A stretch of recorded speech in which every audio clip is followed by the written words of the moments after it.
Hey everybody, it's Kenny K here again, and I wanted to talk to you about another 80s movie, a slasher movie, Sleepaway Camp 3, Teenage Wasteland, I believe that the subtitle, the subtitle of the main title is. It's from 1989 and directed by Michael A. Simpson. It gets a 5 on IMDb, and I do agree with a 5. Now, before I start, please like my video and subscribe. It's free, no worries. Um, so we got Pamela Springsteen back from the second one as Angela. Uh, then you have a girl that does a lot. I was looking. I thought I knew her from that name. Uh, I thought I knew her from more, but actually I don't. Tracy Griffith playing Marsha. I'm gonna spoil. So already a little spoiler alert here. Marsha is one of the final girls. Then you have the three counselors, the two that. So what happens is they bought up the place where Angela basically killed all the people in the second movie, that camp, and these two people who bought it on a dime because nobody wanted to sell it, of course. Um, they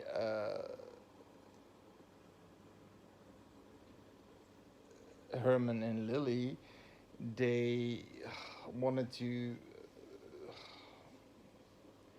use it as sort of a let's say you have 10 kids from a low class family and 10 kids from a wealthy class family, and see how they bond together. And of course you get a lot of fights and things like that, and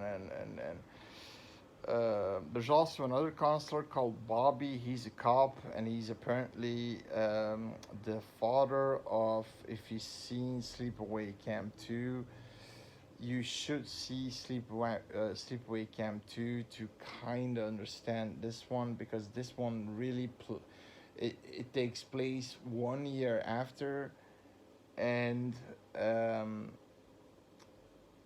Bobby is the dad of the guy of in Sleepaway Camp 2, the guy who protects Molly, the final girl, and eventually gets his head slashed off with a machete.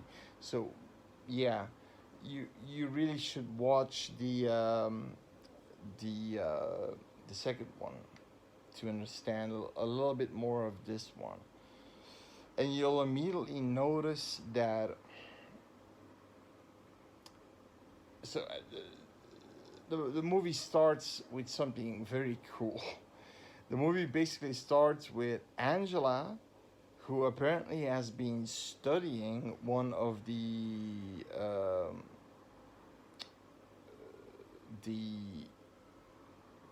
teenagers who will go to the camp from the lower class family, and she cut her hair like this girl. She blonde her hair. She painted it, and she now. So this girl is It's in a big city. This girl's walking towards the place where she has to wait for the van to pick her up to go to the woods. She gets fucking um, attack. I mean, she gets attacked by a garbage truck, and it's following her and it's trying to kill her in a big city, mind you, in daylight. And she's helping, help, help, help, help, somebody. So nobody sees this in a big city. Again, nobody hears this. No, eventually she gets her because she's in an alleyway. She can't get the hell out. Boom, she gets overrun.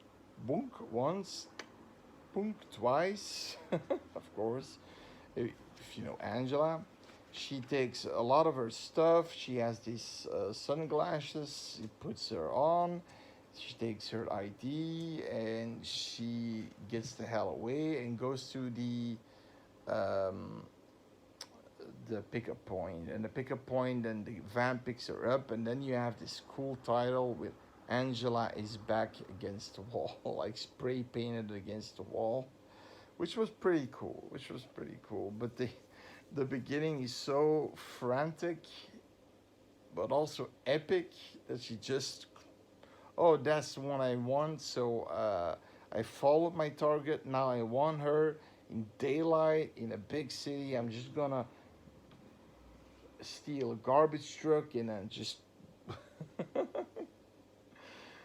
go after her. And I don't care who sees it. I don't care who hears it. I'm gonna kill her anyway. I'm gonna drive her over anyway. So that's Angela. She can do everything. Now, for the rest, this movie, so for some reason, they bought the place. But like I said, what they don't want to do is they split up in three groups. One of Herman. Now Herman is the, so you have the married couple, Herman and Lily.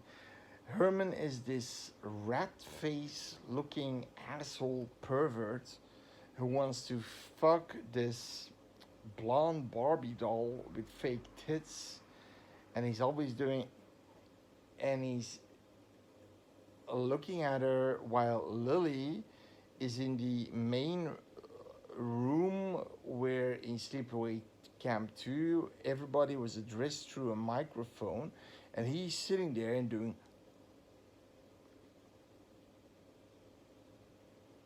towards that girl he wants to fuck. Now, to be honest, in real life, no woman in a life would give this guy, yeah, a Lily, yeah, a Lily type female. She's like a whale. She weighs like 400 pounds. Yeah, she would notice him. But like these Barbie doll models, I mean, they would be scared of this guy. He has a ferret rat face looking. Oh my god. Uh, he was annoying. And Lily too, she was annoying. So she splits up the groups in three groups. Um, Bobby has the most fun group, but then why didn't they, the cabins with all the, they had everything, like the mattresses, everything, it was all still clean. Okay, clean, they should have dusted off a little bit, but they had a full, rather clean kitchen. I don't understand why they used that, and they had to use sleeping tents outside. I think it was something because something wasn't working or so. But even that, and they, if they wanted their food, so I'm not sure how long. I think it's for a week or something. They had to catch their own food, fish. They had to fish for their own. So every day it will be fucking fish, and then you see Lily baking a fucking T-bone steak for herself, and then like Angela says, "But you're eating a T-bone steak. Why can't we eat that?" "Oh, that's just for me, sugar." She's constantly sitting there reading her fucking magazines.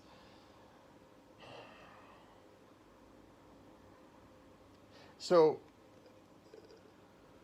Angela is put in Herman's camp. Now this is the most fucked up camp. Okay, you've got these two irritating lowlives. One called Snowball, the other one I don't know what his name is, but uh, he always throws like these little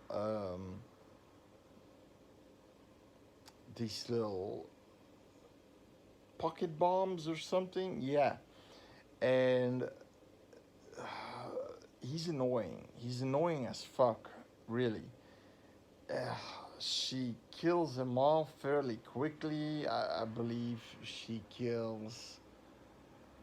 She puts one of those bombs in the guy with the bombs his mouth while he's sleeping, and then he now I wouldn't think that those bombs are so strong that his face was completely shattered. So he's the thing is it's a censored version. To find there's an uncensored version that should be 9 minutes longer, but it's rare to find. There's a DVD, a special edition of this movie on a DVD, but it's hard to find. Yeah, and it does. It is even said that it explains the fate of Molly, Renee Estevez character of the second movie, because in the second movie again, you should see the second movie.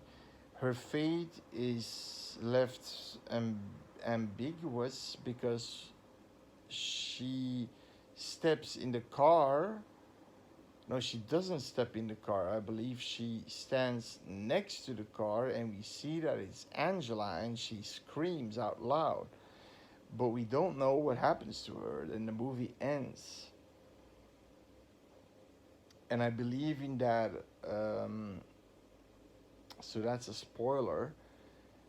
In that deleted version, but it's not really. It's not still not a confirmation. It's her. When at the very end, everybody's driving out of the camp. And the corners are all driving out of the camp. You see, you should see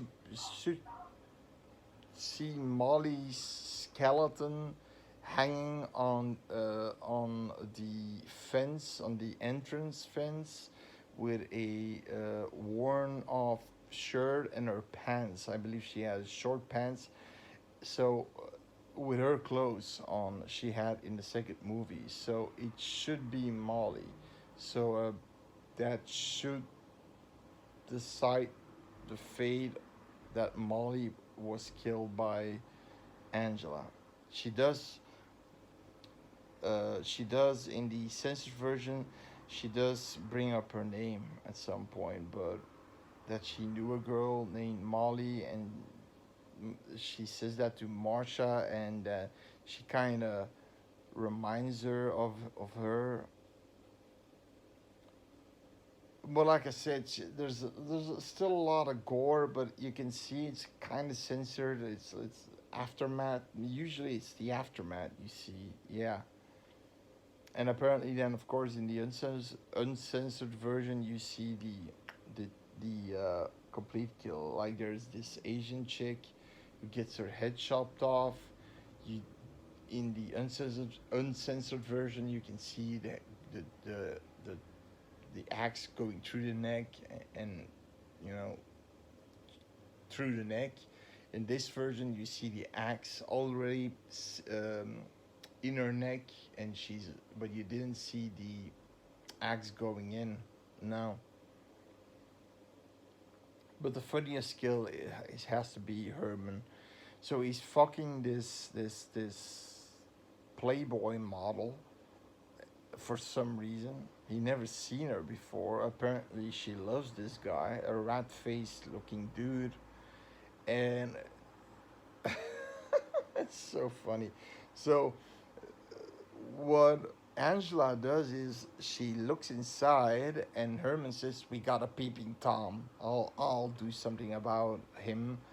And then Angela is there, and she starts to hit him with a stick like 30 times, and he's like, "Wah, wah, wah," in his fucking tidy whities. He's running around the tent. You see the shadow of him walking around, and behind him, Angela slapping him with a stick.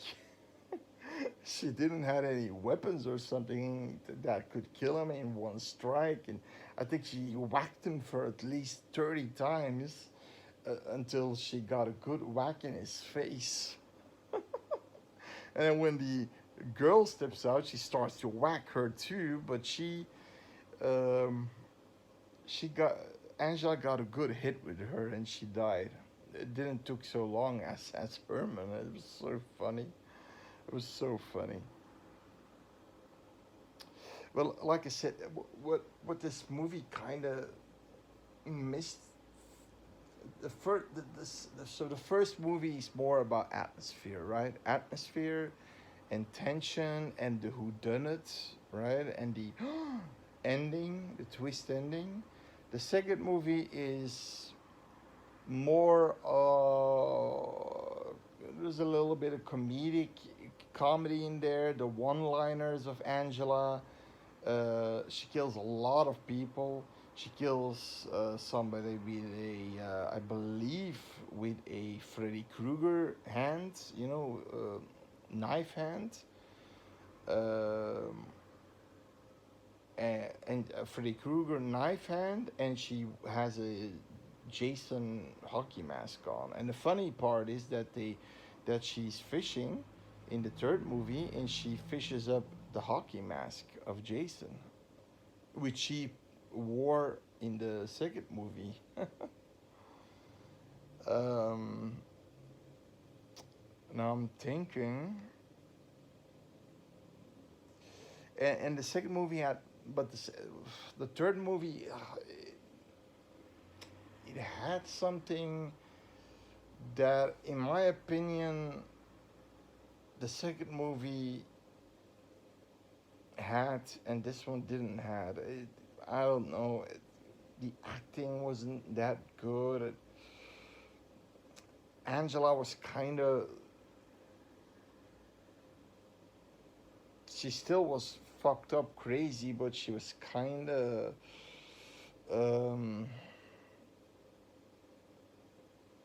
Laid back, more laid back. Yeah, there's even a moment, spoilers, that Marsha and this guy Tony, they have a relationship, they have sex, they have a relationship, and for some reason, because she has a crush on Tony, Angela, and she thinks Marsha is like Molly, that they should escape. There's a this she says there's a 1.5 miles away from here to the right out of the entrance. There's a gas station and a mini market. You can call the cops from there. I'm gone. Bye bye. And the thing is, she runs towards Angela with the axe, and Angela's like, she's the first time you hear her screaming, and she's like getting fucked over by Marsha. I mean, she gets whacked with the axe in the stomach multiple times. She gets stabbed multiple times in the stomach. She really gets it. She really gets it. And then at some point in the movie, they're in the paramedics, and the paramedics in the car, the paramedic car, the ambulance car, in the ambulance car, they say, and the paramedic says she still has a faint pulse, and then the cop who's sitting there, he says, "Let's kill her." What? She deserves to die. She's a fucking maniac. How many fucking people did she kill? And then he's kind of right. Nobody's gonna notice that. Okay, he agrees. But then Angela, with her guts basically hanging half out of her body, still can kill the cop and the paramedic. She puts a knife through the paramedic's eye, and then, or first through the cop's eye, and then through the paramedic's eye. So she takes a needle, and she puts it through the cop's eye and the paramedic's eye. So that's it. And then the guy who's driving is saying, "What the hell is going on there?" And she just says, "Taking care of business, just taking care of business," and the movie ends. Okay. And there's also this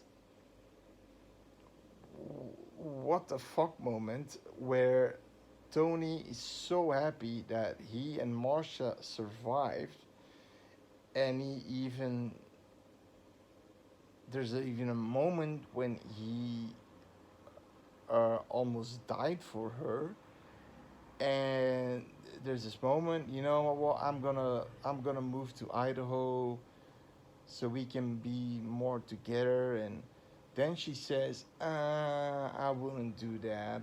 Just stay where you are because I actually have a boyfriend. What?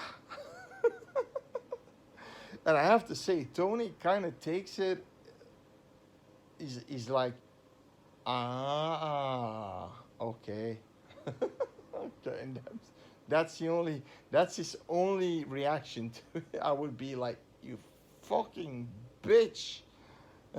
You slut. Yeah, come on. Jesus Christ, what a. Again, wealthy class versus the lower class. Who's the pig? Who's the fucking pig? The lower class or the wealthy class? Jesus fucking Christ. Um, no, but the movie, this one, what I missed is Angela was a little bit more hold back. She was more held back in this movie. She, um, the kills weren't as imaginative as in the second one. Um, the acting of the other characters weren't as good as in the second one. You had fun characters in the second one that deserve to die. Um, Basically, all these characters in this movie deserve to fucking die. They're all from the wealthy to the lower class. You have these gangbangers, but then the wealthy class have these high society twits. You want to see that? I mean, there's not a lot of people. Apparently, Tony and Marsha, that's the only two she, in the first time of her killing spree, lets go. And then Marsha goes through a fit of rage and goes and kill Angela, although she apparently doesn't succeed.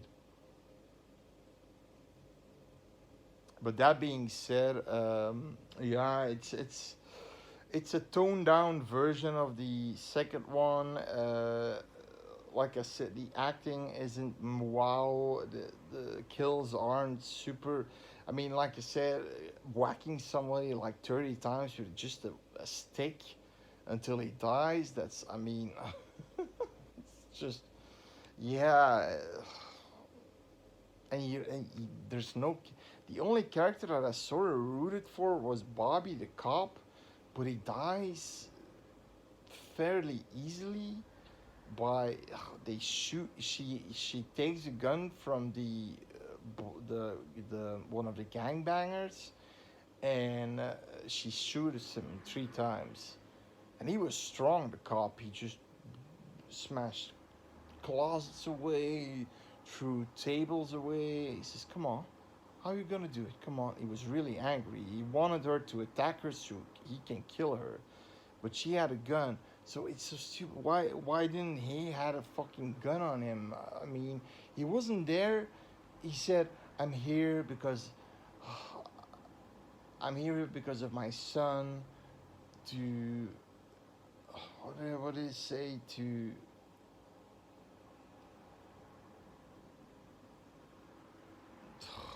to remember him. Yeah, because I wasn't there for him back then. And then I'm thinking, no fucking way, you're there because you might think Angela is there. Yeah, yeah. The moment they find Lily's hair in the yard, um, I mean, or decapitated corpse, he immediately knows. He yells for Marsha to get the fuck out of there and go to the group. And Bobby goes in, the cop goes in, and she's standing there all ready to wait for Bobby. And she has her arm behind her back, and then, how are you gonna kill me now? Huh? With a gun. And that's it. And that's the only character I kind of rooted for, and yeah. So, well, anywho, it gets a 5. It's still okay if you're a slasher fan. And I'm not the biggest sleepaway camp fan. Only the first one I kind of liked and enjoyed because of the 80s cheese. This is also an 80s movie, but you already can see the in the evolution from the 80s towards the 90s. And I don't know, the second one is fun. It's a fun movie. It's more of a comedy horror movie, and this one is lax. It's a toned down version of the second one. That's how I can. That's the way I can tell it. It's a toned down version. Yeah. So there you go. Sleepaway Camp 3, 1989. Go give it a watch. Bye bye.